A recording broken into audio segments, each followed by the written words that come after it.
দেশে সবচেয়ে ধনী মন্দির হলো তিরুপতি বালাজি মন্দির। এই তিরুপতি মন্দিরকে ঘিরে রয়েছে অনেক রহস্যময় অজানা কাহিনী। হিন্দু বিশ্বাস অনুসারে কলিযুগে দুঃখ যন্ত্রণা থেকে মানব সমাজকে ত্রাণ করতে বিষ্ণু তিরুমালায় ভেঙ্কটেশ্বর রূপে অবতীর্ণ হয়েছেন। এই মন্দিরকে নিয়ে সবচেয়ে বিশেষ বিষয়টি হলো এখানে ভক্তরা নিজেদের চুল দান করেন। এটা বিশ্বাস করা হয় যে এখানে যারা চুল দান করেন তাদের ওপর মা লক্ষ্মীর বিশেষ কৃপা থাকে। আসুন আজকের এই ভিডিওর মাধ্যমে আমরা জেনে নিই এই তিরুপতি বালাজি মন্দিরে চুল দান করার ইতিহাস। সেই সঙ্গে কয়েকশো টন চুল কোথায় যায়, এই চুল নিয়ে কী করা হয় সে কথাও জেনে নেব। সুতোপার কন্যা চ্যানেলের পক্ষ থেকে সকলকে নমস্কার জানিয়ে শুরু করছি আজকের আমার এই ভিডিও। আমাদের দেশে ধনী মন্দিরগুলির মধ্যে অন্যতম তিরুপতি বালাজি মন্দির। এই মন্দিরে আরাধ্য দেবতার প্রতি ভক্তদের বিশ্বাস অসীম। বালাজির কাছে নাকি ভক্তি ভরে যা চাওয়া যায় তাই পাওয়া যায়, আর মনোবাঞ্ছা পূর্ণ হলেই ভক্তরা সোনাসহ নানা মূল্যবান ধাতু, অর্থ ইত্যাদিতে মুড়ে দেন ঈশ্বরের মূর্তিকে। শুধু ধনরত্নই নয়, আরাধ্য দেবতাকে মাথার চুল দান করেন ভক্তরা। তবে এটি কিন্তু কোনো সাধারণ বিষয় নয়, এর পেছনে রয়েছে এক পৌরাণিক ঘটনা। কথিত আছে ভগবান ভেঙ্কটেশ্বরের মাথায় এক নাবালক রাখাল নিজের অজান্তে আঘাত করেছিল। তখন ভেঙ্কটেশ্বরের মাথার কিছুটা অংশের চুল পড়ে যায়। নীলাদেবী নামে এক গন্ধর্ব রাজকুমারী এই ঘটনাটি দেখতে পান। ভগবান ভেঙ্কটেশ্বর প্রভূত সৌন্দর্যের অধিকারী ছিলেন, তাই তখন রাজকুমারী নীলাদেবী মনে করেন ভগবান ভেঙ্কটেশ্বরের সৌন্দর্যে কোনো খুঁত থাকা উচিত নয়। তখনই রাজকুমারী নীলাদেবী নিজের মাথার চুল কেটে জাদুশক্তির সাহায্যে ভগবান ভেঙ্কটেশ্বরের মাথায় প্রতিস্থাপন করেন। কেশ নারীর অন্যতম ভূষণ, প্রতিটি নারী চায় সুন্দর কেশের অধিকারী হতে। রাজকুমারী নীলাদেবী যেহেতু নিজের সৌন্দর্যের কথা না ভেবে ভগবান ভেঙ্কটেশ্বরের সৌন্দর্যের বিষয় ভেবে নিজের মাথার চুল তাকে দান করেছিলেন, তাই ভগবান ভেঙ্কটেশ্বরও রাজকুমারী নীলাদেবীকে এক প্রতিশ্রুতি দিয়েছিলেন।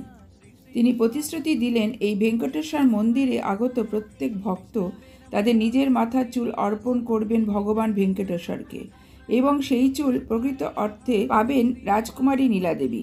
এইভাবে আজও এই মন্দিরে আগত প্রত্যেক ভক্তগণ নিজেদের চুল ভগবানের নামে উৎসর্গ করেন।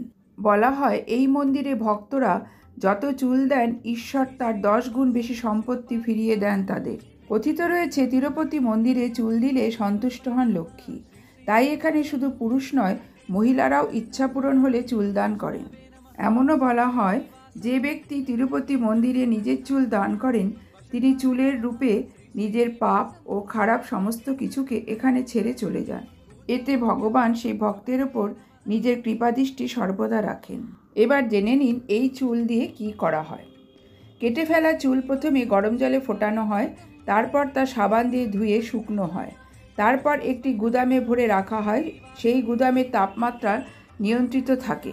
বিভিন্ন ভাগে ভাগ করে এই চুল সংরক্ষণ করা হয়।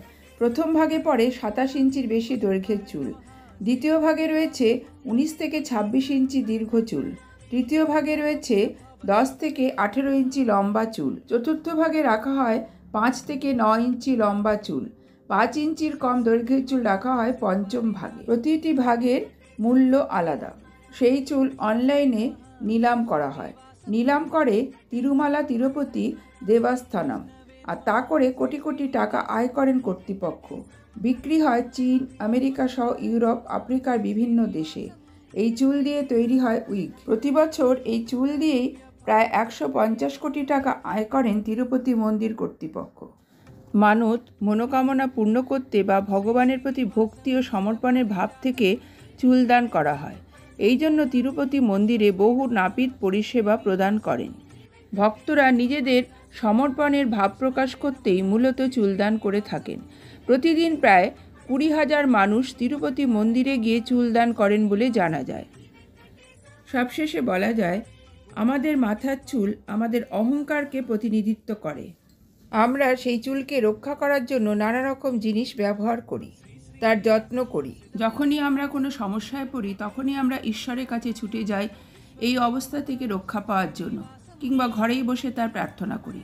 কোনো বিশেষ বিশেষ স্থানে, যেমন এই তিরুপতি বালাজি মন্দিরে, চুল দান করে অহংকারের প্রতিনিধিত্বকে তুচ্ছ জ্ঞান করে ঈশ্বরের কাছে প্রার্থনা জানানো হয়, বিনীত আবেদন জানানো হয়। আশা করি সঠিক তথ্যটি আপনাদের সামনে আমি পৌঁছাতে পেরেছি। যদি ভিডিওটি ভালো লাগে তাহলে চ্যানেলটি সাবস্ক্রাইব করার জন্য অনুরোধ থাকলো। পরবর্তীকালে অন্য কোনো ভিডিও নিয়ে আবার আপনাদের সামনে হাজির হয়ে যাব। ধন্যবাদ। विश्वस्मै नमः श्री श्रीनिवासम् विष्णवे नमः श्री श्रीनिवासम्